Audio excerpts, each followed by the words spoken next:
your fantasy football season. You're heading into week 6. Your team is looking good, but you have so many questions. Fortunately, we have the answers. So we decide to take 3 of your questions and 3 topics that have been tweeted to the show. We'll put our resident fantasy expert, Ms. Kay Adams, to the test in this week's edition of the world-renowned Shreddy or Not. And of course, we have to reveal the Shreddy of the day. I was our first Shreddy. It's just an honor for me, Kay. Here we go. Do you know who's on it? I don't know. Here's the Shredder. And who is the Shreddy? Mr. Shred. Mr. Shred. A talking horse. A horse is a horse, of course. Wilbur. This is great. I was not familiar with him. Oh, yeah. You are. The show was about the misadventures of a wisecracking talking horse and its human owner. Yes, Wilbur. Wilbur, Mr. Shred. Takes for He wasn't days, real? Mr. Ed, yes. What do we got? Before Kamara and Ingram, there was Wilbur and Shred. By the way, thank you everyone on Twitter. We got like 100 responses. They were all hilarious. But I went with this one, but we'll do it again next week. Good. First up, Kay, let's get right into it. Okay, here we go. I've got this piece of paper in my hands, and it says Phillip Lindsay, the breakout rookie running back for the Denver Broncos, will have his second career 100-yard rushing game against the Rams defense, possibly in the snow up in Denver. Kay, I give this to you. Will Lindsay do it? Week 2 against the Raiders, so this would be his second 100-yard rushing game. I'm not going to show Oh, You spare. think it could happen? I think it's going to happen because he has the 4th best yards per carry mark in the league right now, guys, with 5.75 yards per carry. He can run, unfortunately for me, because I thought Royce Freeman was going to be a thing. He keeps taking work out of the mouth of Freeman because he's outworking him. And the Rams, by the way, just surrendered over 100 yards on 19 carries to Chris Carson. This team, if you look at the Rams right now, as far as yards per carry allowed, they're allowing, let's take a look, 5 yards a pop. That is the 4th worst in the league. He's 4th best, they're 4th worst. I think that equals at least 100 yards against the Rams, because also I think there is something to maybe them wanting to run the ball a little bit more. Case Keenum not playing as well as expected, going up against the Rams defense and the Rams offense that frankly you don't want on the field. Spare him the Shredder. Bart, what do you got? All right, I guess I'm up next. All right, Bears running back Tariq Cohen is coming off a bye, but the last time we saw him on the field, he was lighting up the Buccaneers defense. 174 yards total. Yeah, absolutely. So let's see. Is he a top 10 back this week?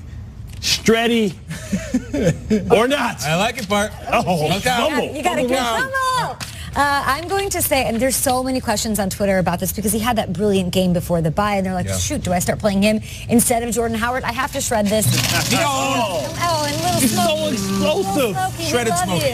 But if you look at his play week to week, I just cannot buy into the consistency. Taking a look at his numbers, they're great, they're not so great. So even though he was amazing last time we saw him on the field, I don't like the consistency. And Jordan Howard, listen, he's there in the backfield. And if you look at the matchup up against the Dolphins, you've got guys like Marshawn Lynch, guys like Joe Mixon have run on Miami. And the kind of skill set that they have is really more suited for Jordan Howard to come back and have a breakout game. So I believe it'll be more of a Jordan Howard game than Tariq Cohen. Obviously, this is a week where you've got the Saints on bye. You can't play Ingram.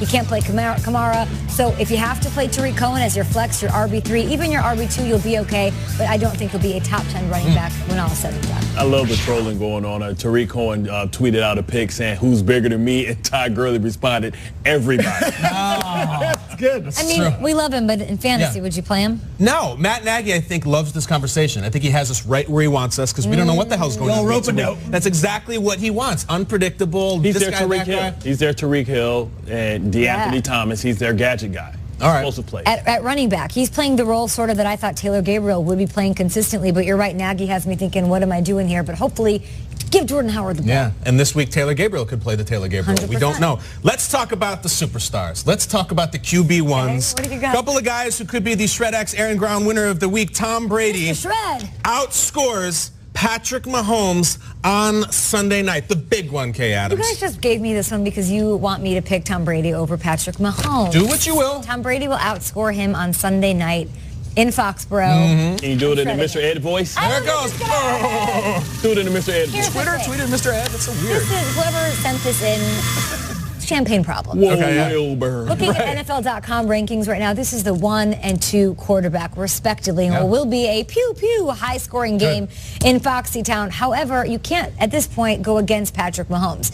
He's been crushing it week in, week out from a fantasy perspective, not coming off a great output against the Jags, but still, the Jags defense is not the Patriots defense. You can throw on this team, and I think obviously they will employ Kareem Hunt and Sony Michel on the other side respectively. Or is Tom Brady going to say, "Oh, you think you're coming for my crown? Sure. I'm going to throw the ball all over the field," and I've got 3 wide receivers to do it. I've got Josh Gordon, I've got my guy Edel's back, and I've now got Gronk. And I don't know. I just feel like he's going to be throwing a ton. The only thing that terrifies me about Mahomes, if I'm is the Kareem Hunt factor. He's my biggest enemy as a fantasy owner of Mahomes, because he could have the monster game that we've been waiting for. But he's been far and away the highest scoring fantasy quarterback this season.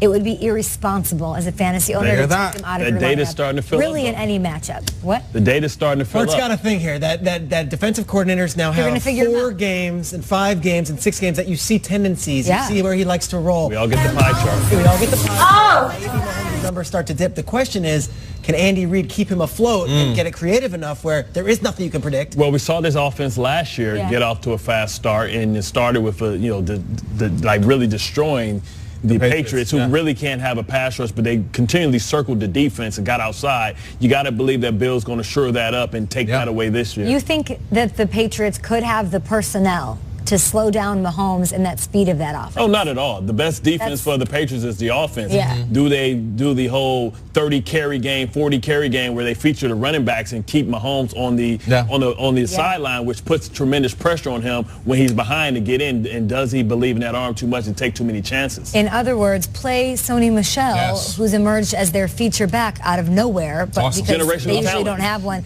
but he is a generational talent. All right, I found one just laying around. Pizza and beer are acceptable first date. This is a debate options. On our show. You missed this? Take a look.